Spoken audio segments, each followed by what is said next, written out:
Hey folks, we are at session 4 with the wonderful Kathy Nation from Sweet as Sugar Land Deals. And this one's going to be about getting creative with your disposition. And I think at the moment as well, we're in that cycle that real estate is getting a little bit harder, but this is when everyone zigs, we need to zag, folks. And when it does get hard, what's that old song? When the going gets tough, the tough get going. Was that Billy Ocean, Kathy? I have no idea. I think it was. So we want to have a chat about disposition today because this is something that I noticed Kathy is wonderful at. She's great at building those relationships.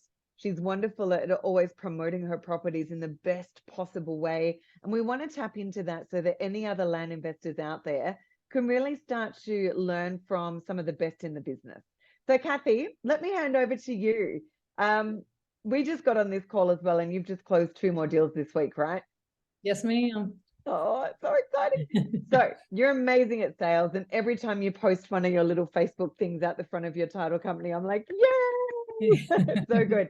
Tell me with your experience. Now, I know that you're also a realtor. So talking about properties is inherently in your blood, but this is the kind of stuff I want to tap into. So people out there who don't have that background can kind of take the best from the best out there. So tell us, in your experience, what are the top 5 things people should always do when they're trying to sell their deals or sell their properties?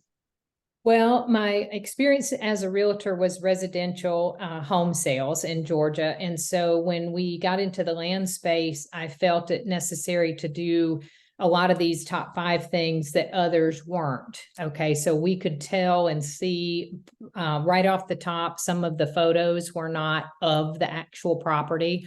So we hire photographers in the area for high quality photos, number one, first off. And then number 2, we describe the property very thoroughly, either having been or let the photographer tell us about certain things, the top topography and those type of things, very specific. And also what's nearby. Maybe there's potential for other things. We've had a lot of buyers to ask us, is there any property next to this available or other parcels available? So it's something that we were prepared for if that buyer does ask that.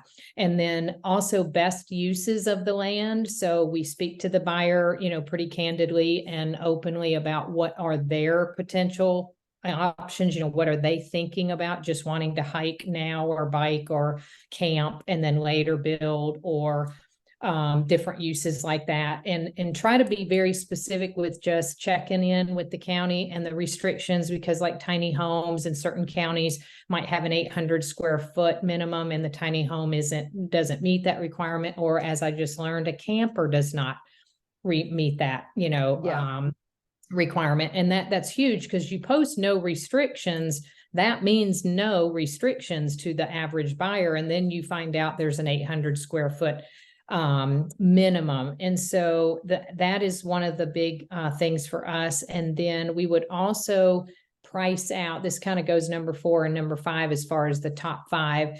We price things out like having a percolation test of the soil and or a survey, because a lot of these parcels have been owned for a really long time. Yep. And there may be pins, there may not be, there's not flags or stakes. And so when people approach and get on the property, they're not sure, and they've walked on, the neighbors, they're not sure if they're on the parcel, because in many cases, both parcels are vacant on both sides. Yeah. So it's really hard. So I genuinely have a good feel for, if I've pulled the tax records and see that there's 100 feet of frontage, we might even put a stake just at both points with an orange flag when we put our sign. That is something else that we do, because thanks to you guys, we are local, we buy local, and we buy from the sellers local and sell local to people. And so being from the area and having that little niche, that also brings somebody to seeing our sign, and they're starting to see our sign, in more places, and if they call on one and it's already sold, we've got other property, to refer them over to. So can I just ask you a question? I'm going to go back and ask you a really important question. You mentioned that you price out things like survey, perk test, etc. Does it mean you're getting those done, or you're letting the buyer know, hey, if you want to go and do some deeper due diligence, this is the cost of doing these tests? Yes, great question. It depends on the parcel price. We've had some that have been upwards, 75 to 100,000.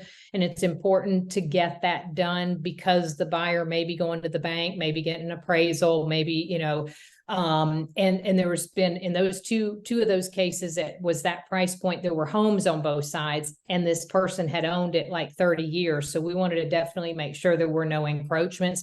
I went to the seller. I feel that that's one of my superpowers as far as the negotiation process.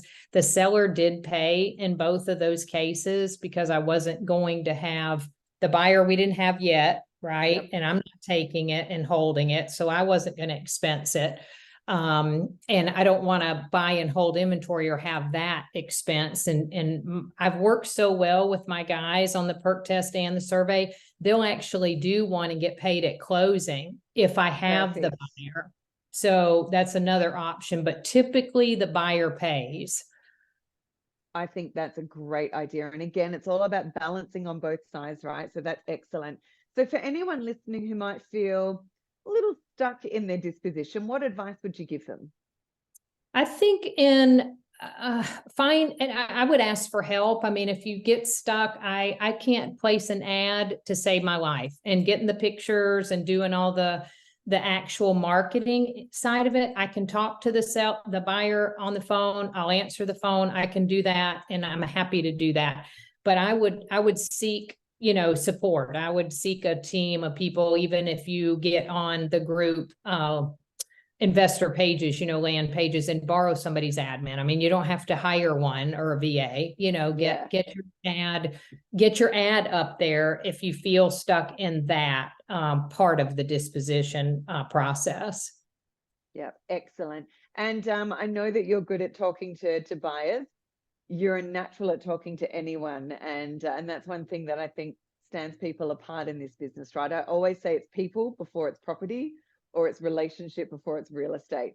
So any tips that you'd give people about sales when it comes to vacant land? I think not, don't fear the call. I mean, you do have to kind of get over, worrying if you're going to say the right thing or, handle the call well. I mean, but you've talked to the seller probably by now. And so it's no different. And I think if you don't fear picking up the phone and answering the phone, maybe let it go, to a voicemail and then call them back. But I think if you just ask a person what you're looking for, if this isn't the perfect property for you, we work with sellers, very often, and we'll get other properties. If you're not in a hurry, we'll work with you. And I just kind of establish a little bit of a rapport, that way. I would say, don't be fearful of answering the call. And what's the worst that can happen? They don't buy it, right? Or the worst that can happen is you don't know the answer to a question, but you go and do the research and find out and get back to them, because that shows integrity as well. Yes, so it's all about that relationship. Yes, and you made a good point to me right before we started about checking the title work. I do have access to a site that can pull kind of a mini version, but again, it's an expense, just like the survey and pulling the title work. But if I want my law office to do that, I can get ahead of some things that we might have, like the one probate deal I closed, we would have known it was in the two names long before we even listed it, had we checked that up front.